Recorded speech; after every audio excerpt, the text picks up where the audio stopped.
Hello everyone, my name is Angela Maye-Banbury and I'm one of the lecturers in the Geography, Environment and Planning subject group, and a very warm welcome to Sustainable Regeneration Practice. I'm the new module leader for this module for this year, the previous module leader having been Daniela Harvey-Luck. We'll be seeing Daniela during the course of the module, along with other members of the teaching team, myself, Tony Manzi, Jane Petrie and Rob Hunt. So hopefully names that you will all know already. I want to give you an overview of some of the things that we'll be covering during the course of this year. So in this lecture, I want to talk about how the lecture materials will be delivered. These will mainly be online with some live seminars throughout the year. Also, during the course of this session, I want you to have a think about why you chose this particular module as one of your electives. Making our elective choices, I think, is a very important decision. And there was certainly an array of different modules that you could have chosen.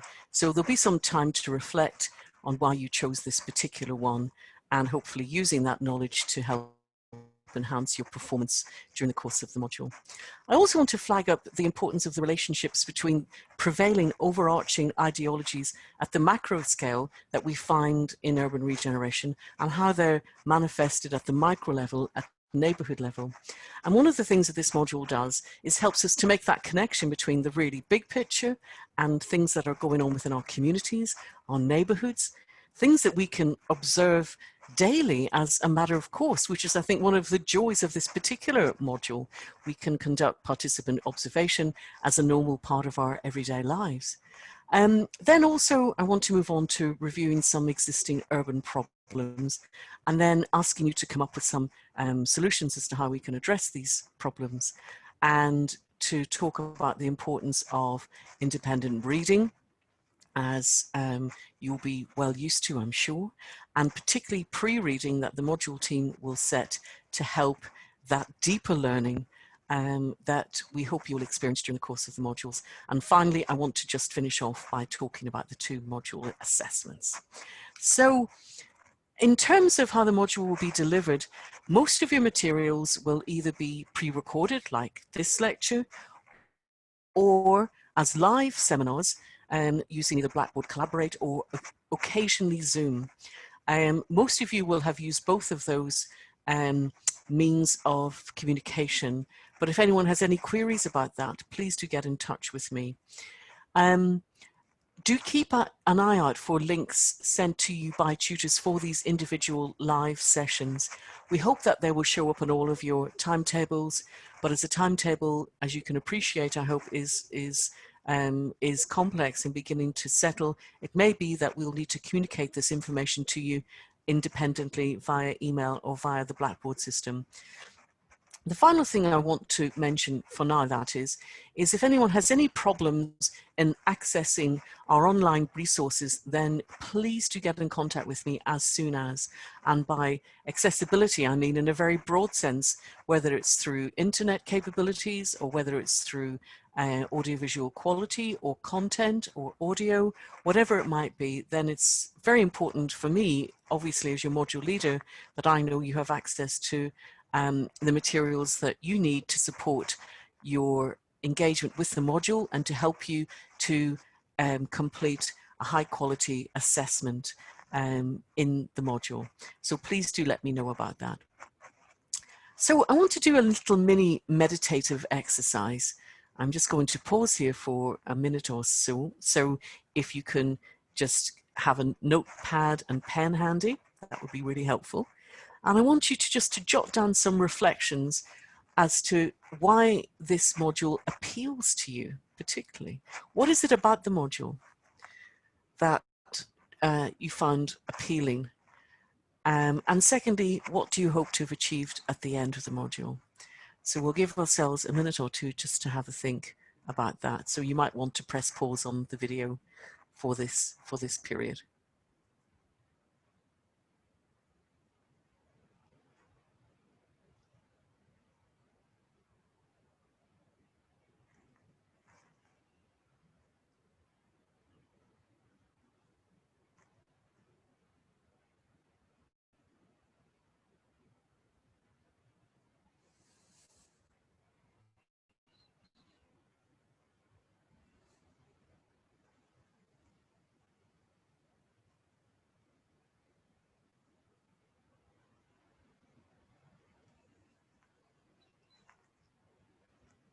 Okay.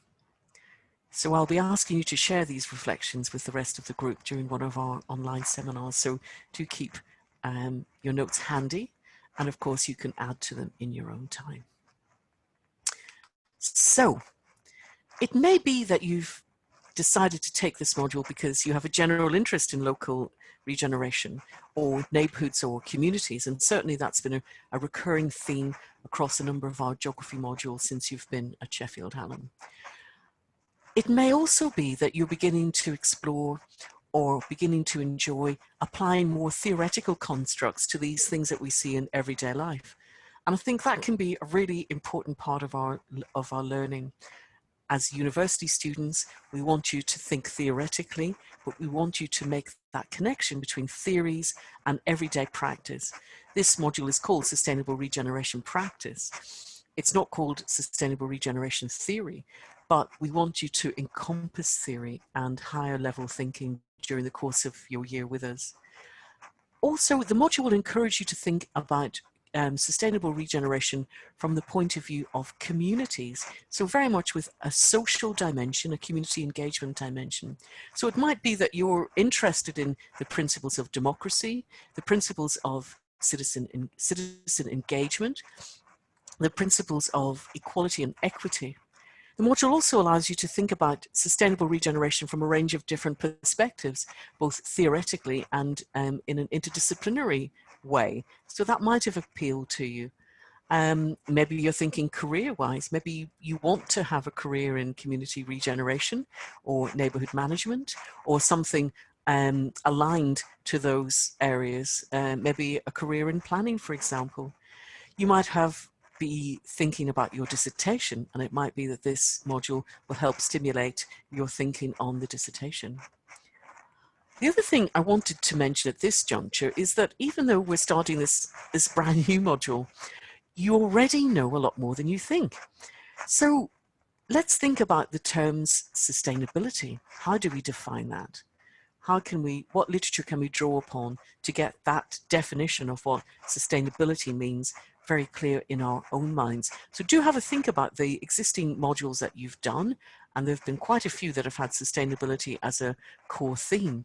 And then think about what regeneration is and how can we ensure that regeneration meets the needs of existing communities, both present and in the future, and what would be the attributes of sustainability that would help us to ensure that any action that we do take alongside communities or any government directives, local policy making practices have sustainability at their very core.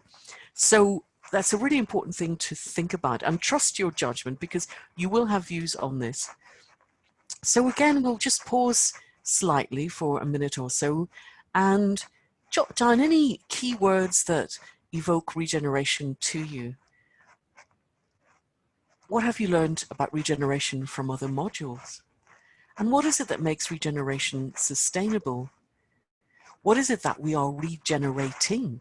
Are we regenerating localities? Are we looking at physical, environmental, social, economic, or all of the above, which of course we are?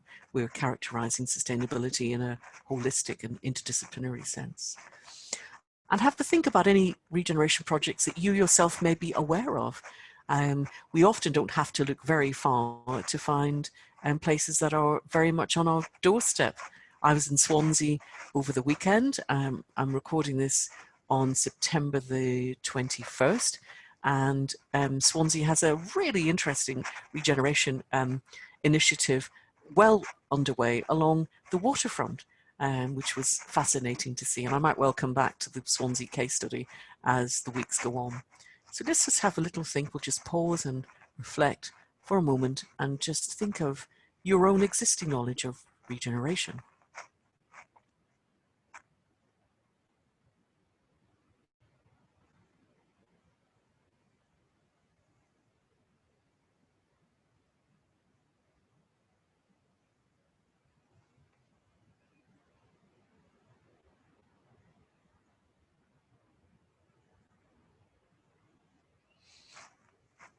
And again, we will be coming back to this, this topic during the course of the module.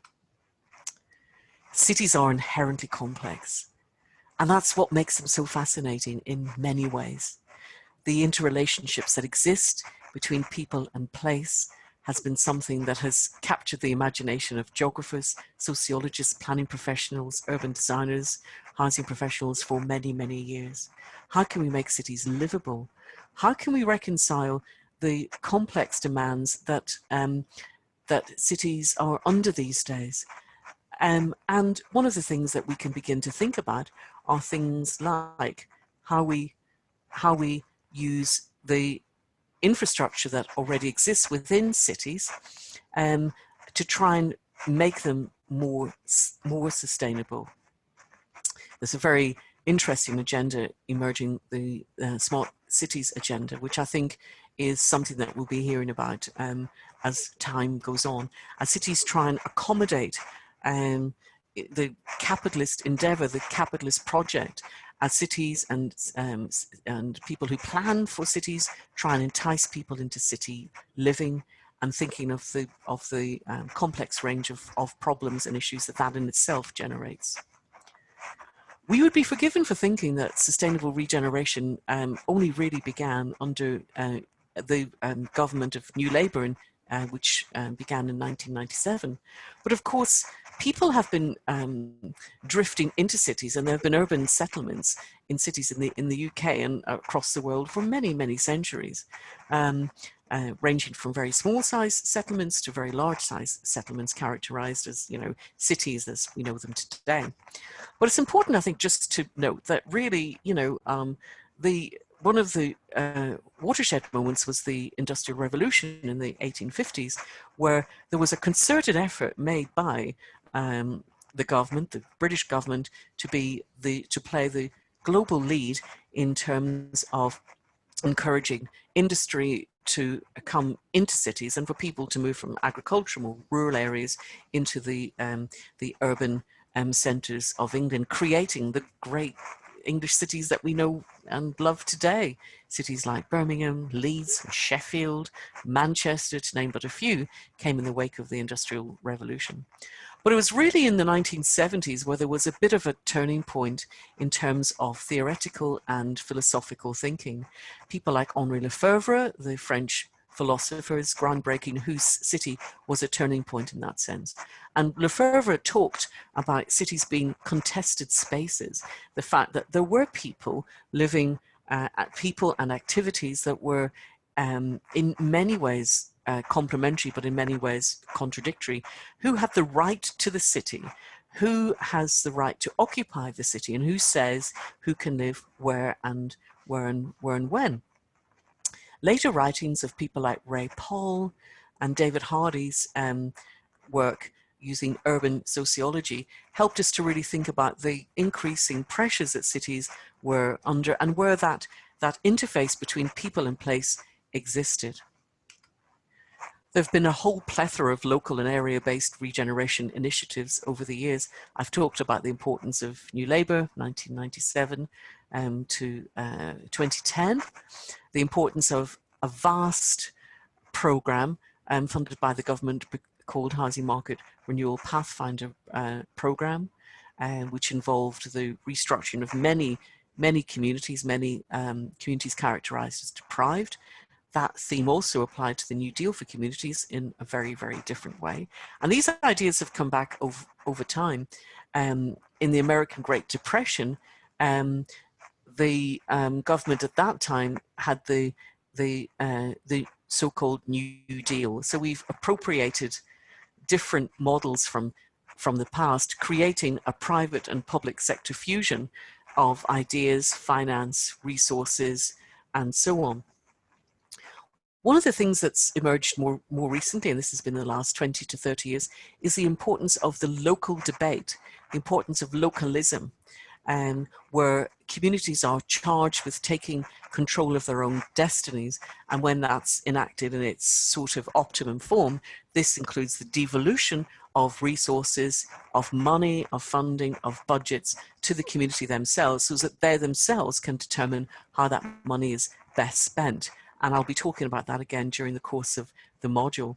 So there's been this increasing emphasis on local governance, governance as in a form of government, and citizenship, where citizens feel able to take control of things. Now, as we all know, not everyone is equal. As George Orwell famously said, everyone is equal, but some are more equal than others. And some people will have more credibility, more money, and be in more positions of power than other people, and clearly that can determine outcomes. So looking at the evolution of sustainable regeneration, there's a quote here from Robin Sykes, which I think is really insightful. Sustainable regeneration, draws on comprehensive and integrated vision and action, leading to the resolution of urban problems across the economic, physical, social, and environmental. And as O'Brien and Matthews have pointed out, we now have this sort of quite eclectic world where there's a blend, a mixed economy of interventions, where there's a whole series of policy instruments and policy interventions going on. And in many ways, that's good because it means we're not overly reliant on one way of thinking. In a way, it can have its limitations because we're sometimes not entirely sure what works well and why. And the evaluation of the Housing Market Renewal Pathfinder program, which I've posted as part of your Blackboard resources, is a case in point in that respect.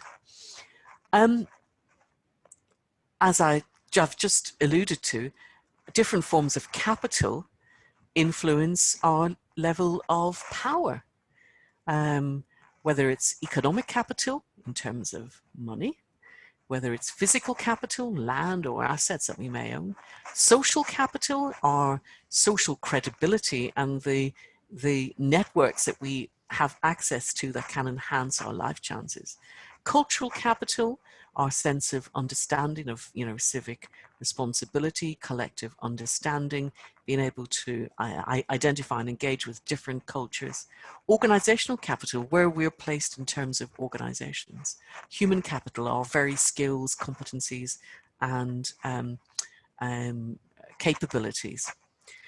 In this module, as I mentioned earlier, we're very much focusing on the local, and in fact that will form the basis of the two assessments which are part of the module requirements, and I'll talk about those at the very end of this presentation. So again, we'll just pause momentarily, and I'd like you to think of some urban problems and how you think regeneration has sought to tackle these in a way that promotes sustainability. So just have a little think about some urban problems, urban issues, and certainly we're not short of a choice. And then think of how regeneration has sought to tackle these.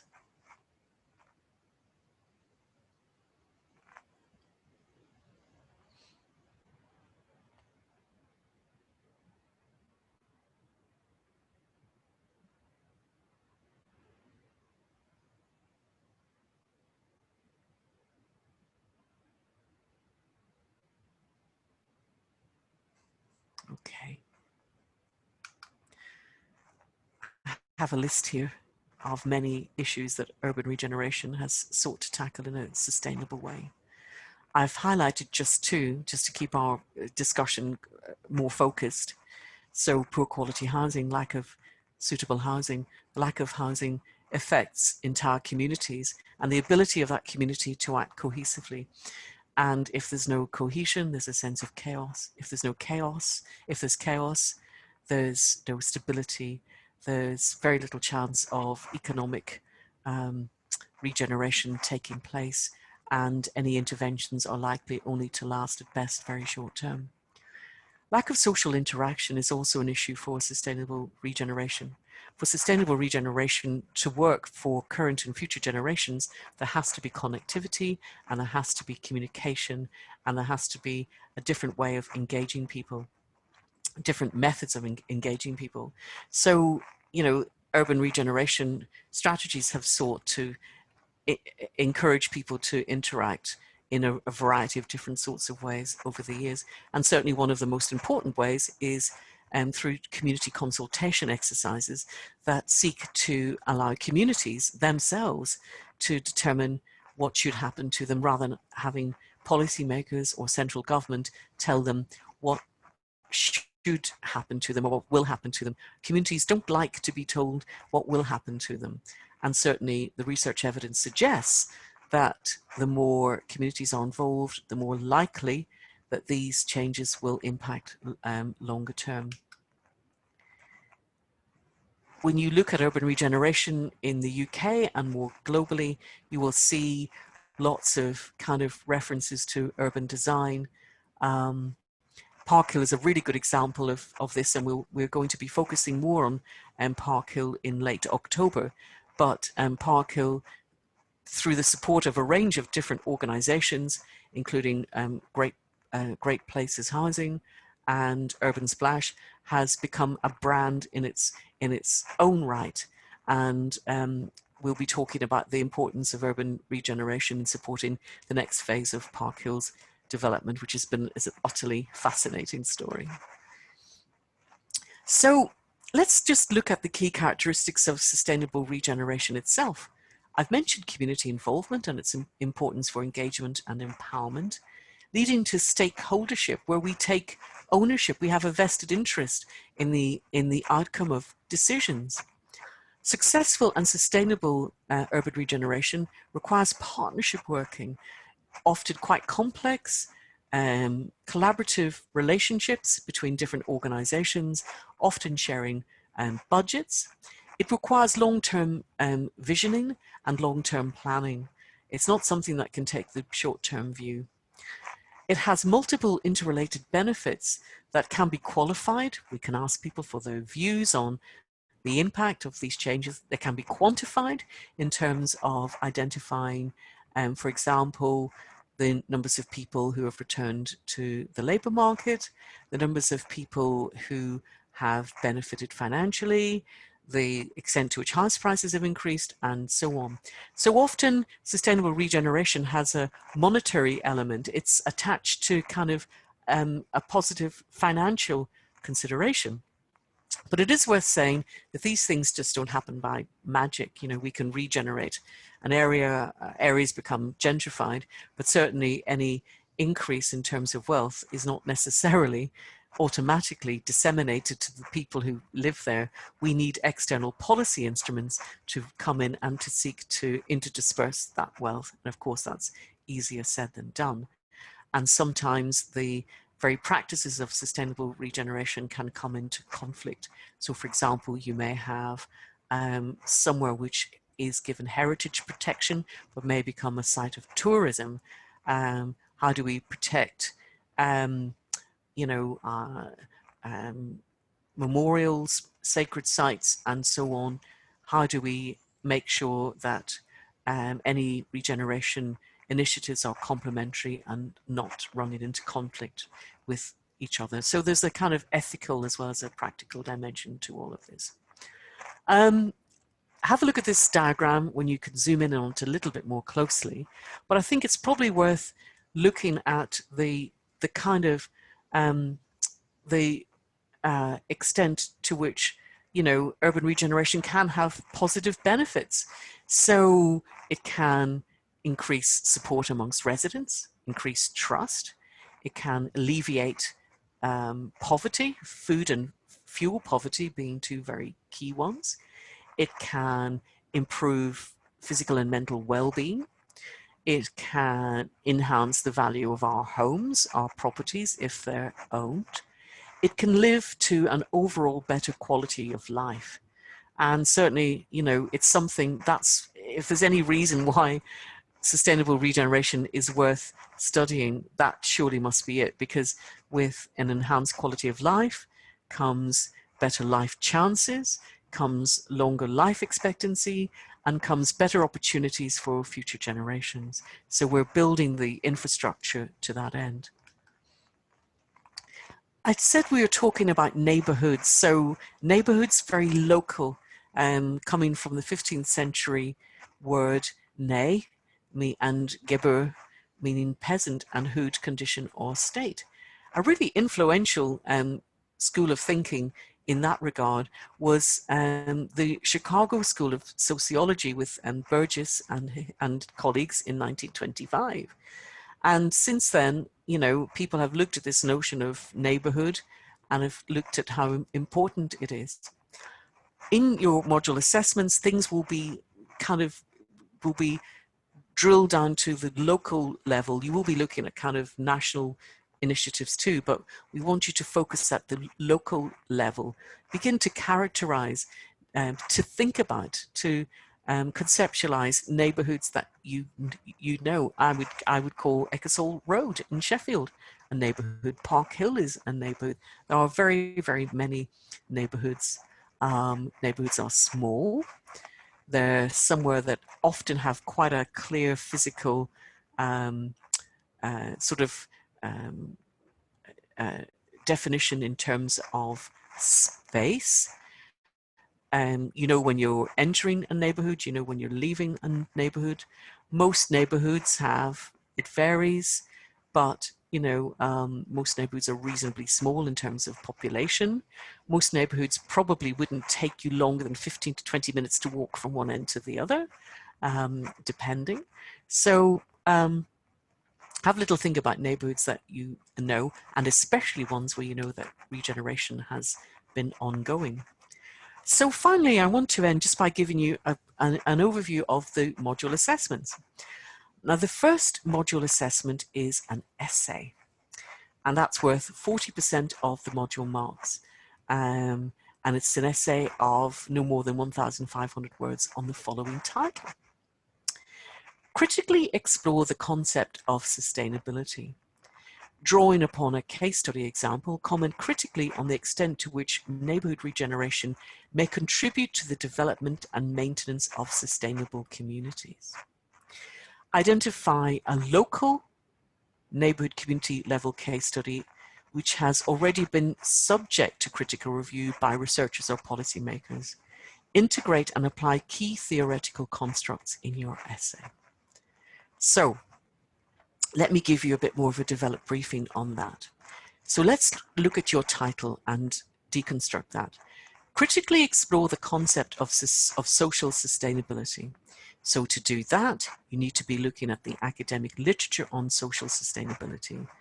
You will want to define it.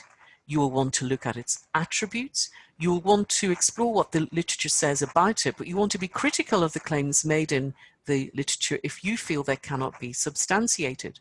So go on Google Scholar, look at what recent journal papers have been written on social sustainability. Try and get a sense of its different characteristics. Then you need to identify an appropriate case study. Now, this will be a case study that has already been reviewed by in academic scholarship. Don't make it so hard for yourself that there's only been a little bit of research done on an area. It is a bit of a balance. You don't want to choose somewhere that's been researched to death either, but look at somewhere where there has already been research done on it, and then you can begin to build on that existing research so that you can come up with your own critical commentary on that particular location. Okay, so drawing on a case study example, comment critically on the extent to which neighbourhood regeneration may contribute to the development and maintenance of sustainable communities. So based on what you know about that particular area, how has neighbourhood regeneration contributed to the development and maintenance of sustainable communities?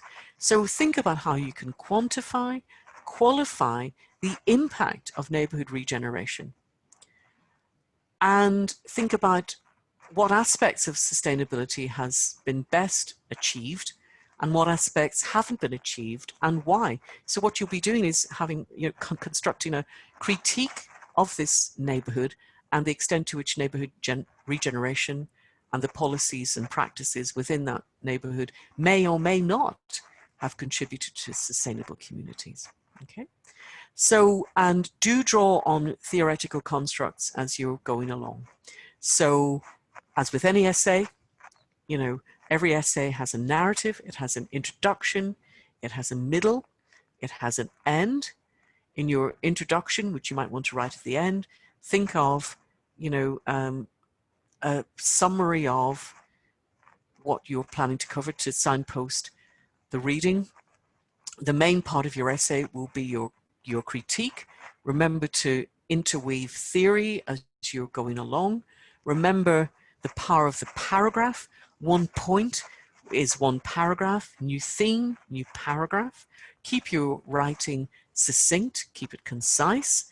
Keep your referencing very strong. Remember to keep a reference list conforming to our APA method. Put that at the end of your assignment, and be critical too of the literature. Okay, so we'll talk about this assignment more, but that's basically the first essay, the first task that you need to do with this module, and the deadline for that is the 3rd of December, and the submission point has been set up on Blackboard. Your second assessment is a module report, and that's worth 60%, comprising 2,500 words.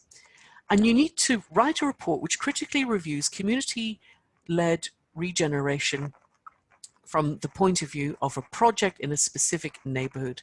And you're assessing the level and impact of local community participation using academic literature and conceptual frameworks. So you need to be thinking about where community, it has to be somewhere that does have an element of community engagement. When were communities involved? How were they involved? And what was the impact of their involvement? And you also need to be thinking about, was it involvement? Was it engagement? Was it empowerment? What degrees of control did the community have? Again, we'll be coming back to these things during the course of the module. Your case study choice needs to be signed off by a member of the module team. So it's not too early to begin to think about a case study, particularly as it needs to be one that is, as we've mentioned, community-led, involves volunteering, and provides direct services for the community in which it is situated. Okay, so this is a community where community-led regeneration is going on for that community and with that community, to try and get a real sense of whether this is just all kind of rhetoric, or whether the community engagement has made a tangible difference and how that can be evidenced. As part of the second assessment, you need to be gathering primary data. This could involve an interview with a key player, done over Zoom, assuming that the COVID restrictions are still in place, or over the phone, and so on. You could do an online survey, for example. We will be coming back to these options as time goes on. And I'll be asking you to complete a SHU Rec 7 form, and you're likely to complete a risk assessment as well. So it's never too early to begin to think about a case study, and that report is due on the 5th of May. So I think you've got two really lovely assessments to help you to make this module meaningful, and to hopefully have an impact which goes beyond your period of study with us here at Sheffield Hallam. So there's some further reading, and of course there'll be more resources uploaded onto the module Blackboard site. But until then, you know, thank you very much. It's been really nice to have had a chance to explain to you more about the module. Do get in contact with me via email if there's anything that doesn't make sense in these introductory stages to the module. And just finally, I wish everyone every success in this module. There's no reason why all of you can't do exceptionally well. So come into the module with a kind of an open mind and a desire to engage with us during the course of the year that lies ahead. So without further ado, do get stuck in. So that's about it for now. So look forward to seeing you all very, very soon. So bye for now.